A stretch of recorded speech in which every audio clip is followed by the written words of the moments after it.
उसके पूर्व में दो मनीषी उस यात्रा को लेकर के चलते हैं, पंडित दीनदयाल उपाध्याय और डॉक्टर मुखर्जी।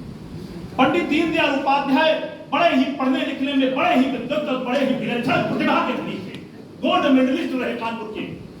और doctor Mukherjee Calcutta high court के बहुत ही ब्रिलियंट बैरिस्टर थे, उनका परिवार बहुत धनाढ्य था। आज से आदरणीय अध्यक्ष जी विधायक जी कहने का हमारा ये है, यहाँ पर मैं थोड़ा जल्दी समझ लूंगा, इसलिए संबोधन सबका नहीं किया है। आज से इतना हमारा कहने का है कि इतने अमीर और इतने पढ़े लिखे विद्वान भी देश की रक्षा, राष्ट्र की रक्षा, भारत माता की रक्षा सब त्याग दिया और भाजपा की यात्रा को लेकर चल पड़े। और उस यात्रा के रूप में हमारे सबके बीच में सामान्य से दर्जा में रहने वाले आदरणीय सुनील सिंह जी जिला अध्यक्ष के रूप में, उसी कड़ी में अभी आदरणीय विधायक जी वहां कह रहे थे बजा में कि वास्तव में इस क्षेत्र में कभी नहीं इतिहास में राजाओं और बड़े आदमियों का राज हुआ करता था। आज में वास्तव में आपको मूल अधिकार प्राप्त है। आप किसी यहाँ बड़े आदमी के यहाँ बड़े विधायक, सांसद, भाजपा की वो पॉलिसी है योगी जी की कि आप खुद जाकर के थाने में थानेदार से लड़ सकते हैं। अब रही बात सदस्यता क्यों होनी चाहिए, क्योंकि आदरणीय जिला अध्यक्ष विधायक जी वास्तव में कल मोदी जी ने जो कहा उससे हिंदुस्तान का पूरा हिंदू गर्व से एक रहने के लिए प्रेरणा बनेगा। निश्चित तौर पर हमें संकेत है कि हम बचेंगे तो करेंगे, और ये किसी विशेष के लिए नहीं कहा है। वो भावना इस दृष्टि से मित्रों देखी जा सकती है कि राष्ट्र के समस्त नागरिक जो मेरे हिंदुस्तान के भूभाग में रहते हैं, अगर एक रहेंगे तो हम मजबूत रहेंगे। अगर आपने कह दिया कि हम 20 करोड़ हैं, ओवैसी के छोटे भाई ने कहा था हम 20 करोड़ हैं, अगर एक 25 मिनट के लिए पुलिस हटा ली जाए तो मैं हिंदुस्तान के नागरिकों को बता दूंगा क्या औकात है। माननीय योगी जी ने, माननीय सीएम मोहन यादव जी ने कुछ भी गलत नहीं कहा।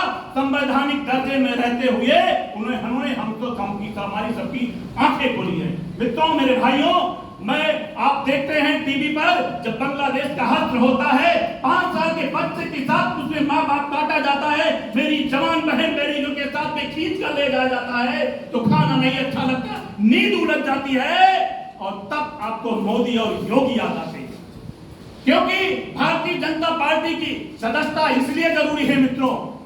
रही यहाँ पर पीटीए और अल्पसंख्यक की बात करने, तो बहुत दिन से इतिहास गवाह है मित्रों। जानते हैं पिछड़ा कमीशन बना, लेकिन उसको संविधान आयोग का दर्जा भारतीय जनता पार्टी ने दिया।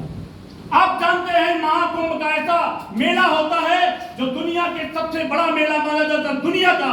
मेरा प्रधानमंत्री माननीय मोदी जी जाते हैं और वहां पर 5 सफाई कर्मियों को बैठाते हैं कुर्सी पर, और मोदी जी जमीन पर स्टूल पर बैठते हैं, उनके पांव पखारते हैं। इससे बड़ा अद्भुत करिश्मा क्या हो सकता है मित्रों? ये आप हम बात सोचते हैं। लोग कहते हैं कि आप शांति और व्यवस्था, यही बात हम कल देख रहे थे कि बात नुपुर शर्मा की आई और बहुत से विषयों पर आई, तो लोग उसको हमने देखा है कन्हैयालाल के रूप में राजस्थान में उदाहरण हुआ था, महाराष्ट्र में उदाहरण हुआ था। हम किसी का विरोध नहीं करते अध्यक्ष जी, हम अब्दुल का भी बहुत सम्मान करते हैं। आदरणीय अध्यक्ष जी, हमारा जब राम मंदिर का फैसला आया तो उसमें उस 5 खंडपीठ में अब्दुल नजीर साहब थे। हम उस अब्दुल नजीर का हृदय से प्रणाम करते हैं, और देश के लिए युद्ध लड़ने वाले अब्दुल हमीद का भी प्रणाम करते हैं, और उससे ज्यादा देश के देश को राष्ट्रपति बनाने के लिए एपीजे अब्दुल कलाम का अभिनंदन करते हैं। हम उस देश के रहने वाले हैं, हम उस देश में रहने वाले हैं कि पीडीएफ और अल्पसंख्यक और सब लड़ाई लड़े। हमने राम मंदिर जैसे निर्णय को आया, और कोई भी अल्पसंख्यक, कोई भी मुस्लिम भाई, कोई भी हिंदुस्तान में कोई भी कानून की व्यवस्था नहीं खड़ी हुई। ये मोदी जी के नेतृत्व में संभव है। मोदी जी और योगी जी अपने घर परिवार, देश, धर्म, अपना निजी कुछ नहीं है, जो कुछ है 1 अरब 40 करोड़ के लिए उन्होंने अपने प्राण त्याग रखे हैं। और जिसने देश को बंटवारे में, देश को दलदल में, देश को खंड करने का इतिहास था, और राहुल गांधी उसके बाबा के परबाबा जो आज कहते हैं सवर्ण की बात, उस उसके दादा परबाबा भी पंडित जवाहरलाल लगाते थे। आज की बात आप करते हैं जनसंख्या की, जाति गणना की। जाति गणना 1931 में हुई और उस समय 4,000 के समथिंग जातियां थी।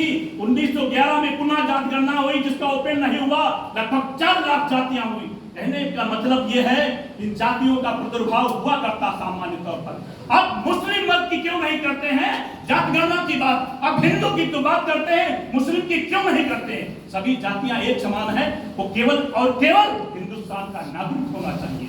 आप कहते हैं जब कांग्रेस की सरकार रही, गूगल पे जाकर के उठा लीजिए और देख लीजिए कहीं भी अगर इस भारत के गणराज्य का प्रथम राष्ट्रपति बना SC/ST का, तो भाजपा ने द्रौपदी मुर्मू के रूप में दिया है।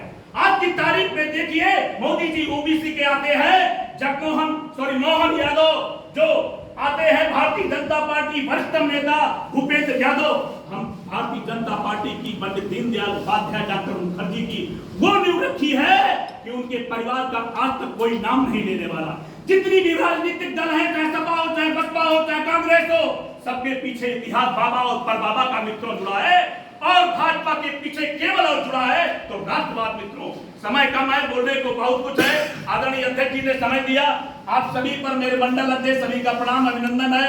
सभी प्रकाश जी का, आदरणीय शुक्ला